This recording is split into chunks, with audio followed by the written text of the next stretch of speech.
I got so much motherfucking design on right now. Break it down, bring it back, make it clap. I got 3 old thoughts, new guap, wear that thing. Bitches on my line, and you know they come strapped. Hold up, what it not, 45, scope it cash like, whoa. How you fucking with these hoes up?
Kita di sini akan membahas tema 2 yaitu menyayangi tumbuhan dan hewan. Subtema 2, manfaat hewan bagi kehidupan manusia. Sebelum kita membahas, Umi akan membacakan tujuan pembelajaran pada pagi hari ini. Apa saja tujuannya? Yang pertama yaitu siswa dapat mengidentifikasi gerak cepat tangan dalam suatu tari dengan tepat. Kemudian yang kedua, siswa dapat memeragakan gerak cepat tangan dalam suatu tari.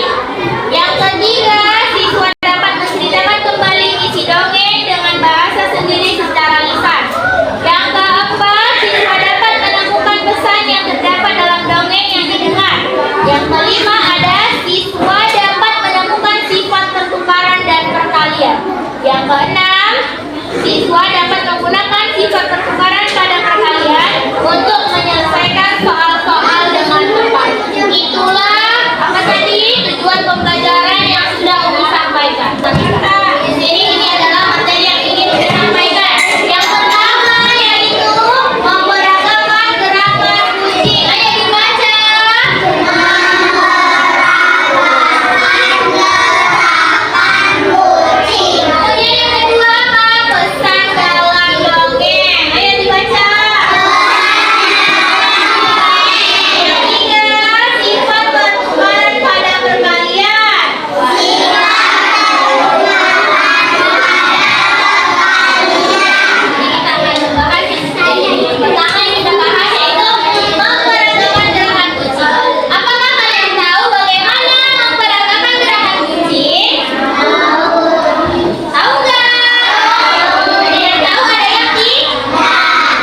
kisah petani dan anak harimau.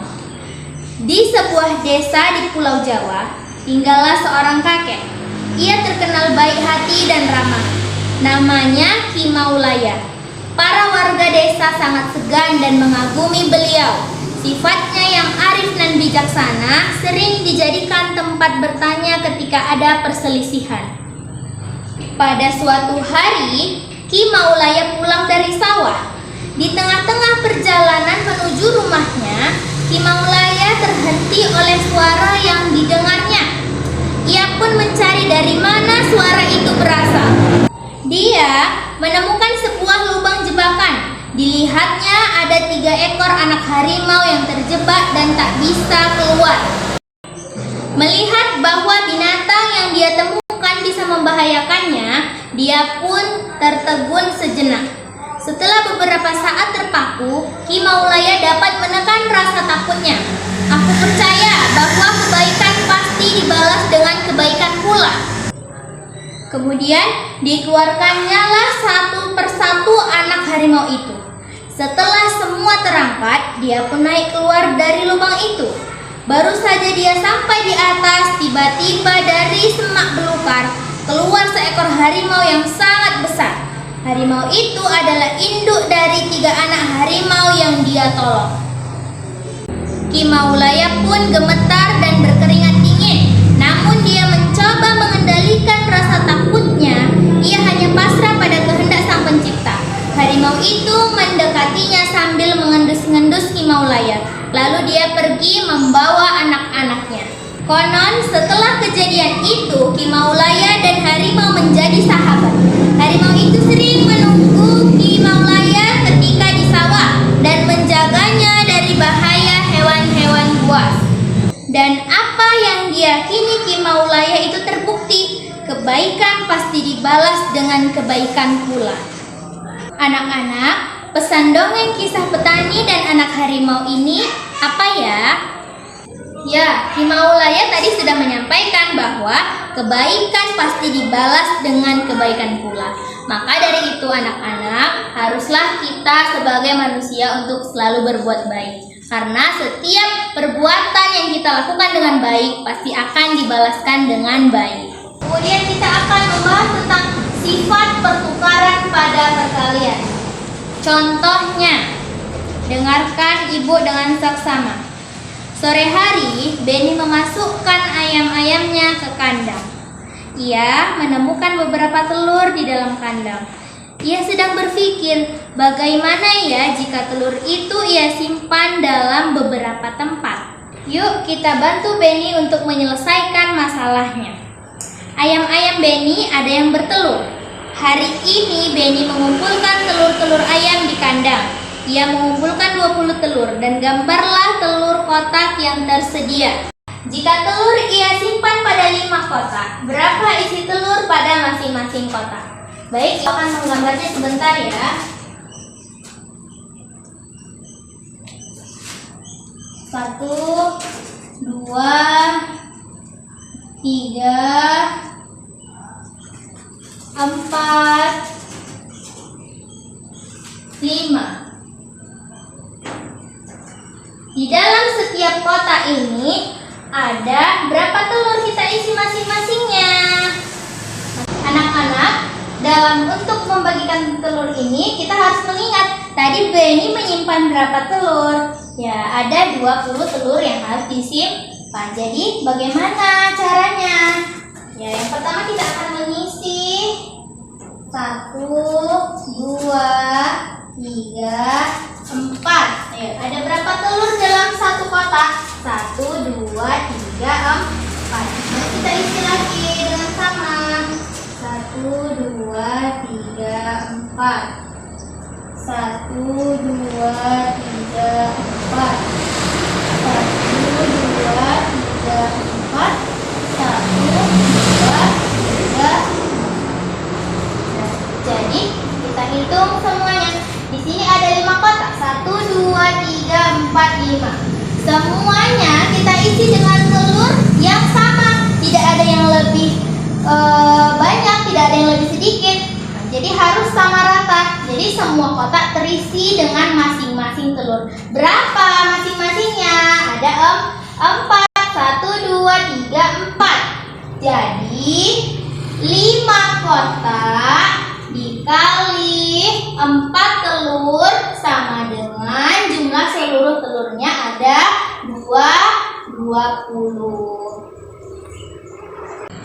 Baiklah anak-anak, inilah materi-materi yang bisa Ibu sampaikan tadi. Semoga kalian semua memahaminya ya. Nah, jadi sebelum kita menutup pelajaran pada hari ini, marilah kita berdoa bersama-sama. Berdoa dimulai. Berdoa selesai. Ibu sudahi dengan wassalamualaikum warahmatullahi wabarakatuh.